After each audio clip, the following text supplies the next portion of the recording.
Bonsoir à tous. Celui qui faisait pleurer la lumière. Un jour, dans la montagne sicilienne, naquit un enfant si beau que la nature entière se tut pour l'admirer. C'est le fils d'un dieu, avoua sa mère, une nymphe rupestre dont l'histoire a oublié le nom, et de raconter qu'un jour de pluie, un homme aux pieds ailés l'avait abrité dans ses bras, avant, sitôt le beau temps revenu, de s'envoler vers les nuées. Je crois que c'était Hermès, conclut-elle, rougissante.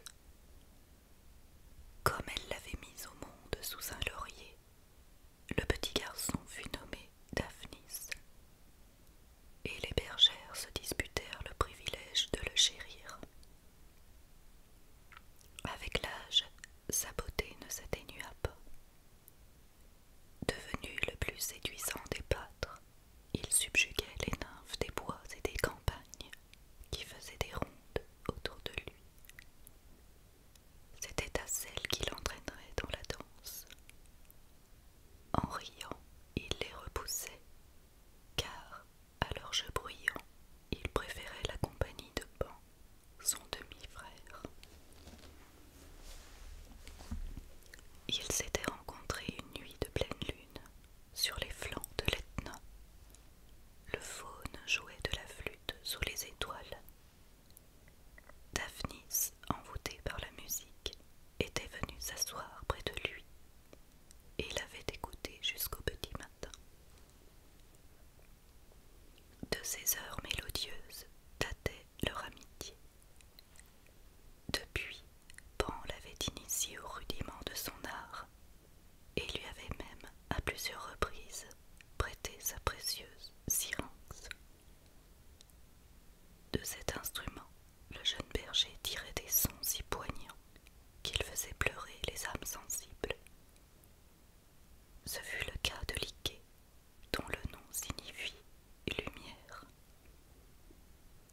En l'absence de Pan, Daphnis égrenait ses notes mélancoliques quand un ray de clarté perça le feuillage pour venir se poser à ses pieds. Et Lyké resta là à l'écouter, pantelante, les joues baignées de larmes d'émotion. Ainsi gagna-t-elle le cœur du berger, lui qui d'ordinaire fuyait les nymphes, trop fougueuses à son goût, se laissa charmer par ces silences pleins d'émotion. Si bien qu'un soir de printemps, ses lèvres quittèrent sa flûte pour effleurer les siennes. Je ne serai à toi qu'à une condition, lui dit Lyké. Laquelle? Que tu me jures une éternelle fidélité. Il mit un genou à terre. J'en fais le serment solennel. Si tu me trahis, je me retirerai de ta vue à jamais, et tu deviendras aveugle, le prévint-elle. J'en accepte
somptueux s'ensuivit, au cours duquel le roi demanda à son hôte: Veux-tu être mon gendre?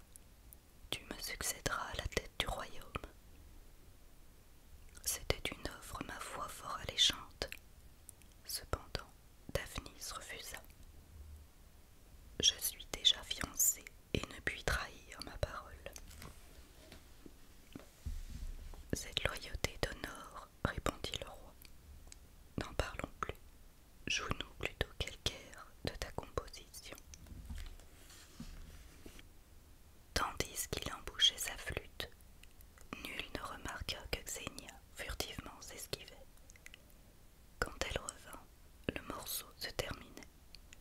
Bravo, s'écria-t-elle en tendant à Daphnis une coupe emplie d'un liquide couleur de rubis.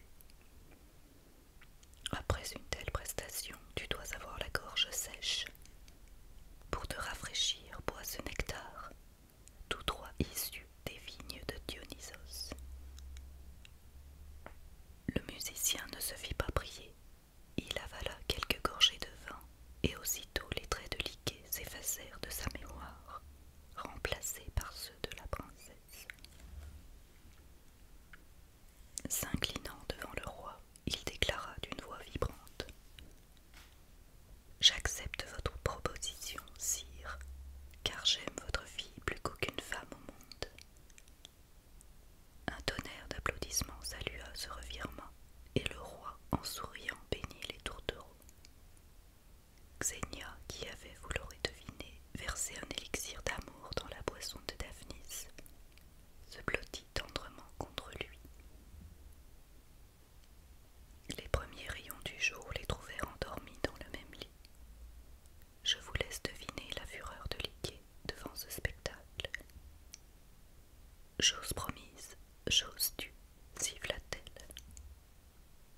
Quand l'infidèle ouvrit les yeux, il crut tout d'abord qu'il faisait encore nuit, mais la princesse le détrompa.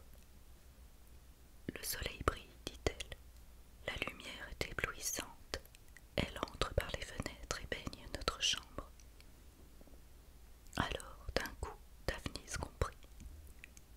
Pardon, Lyké, s'écria-t-il, j'ai été victime des manigances de cette sorcière.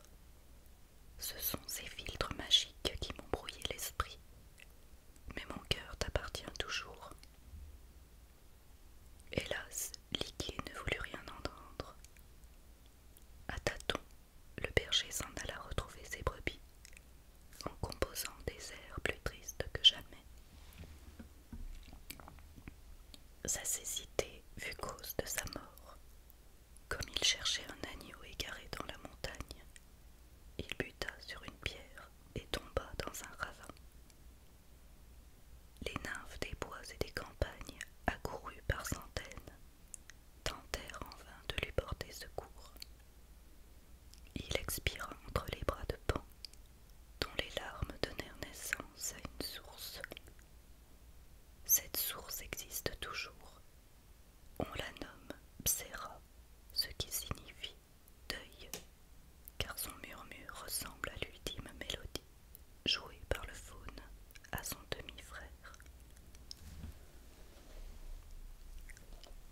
J'espère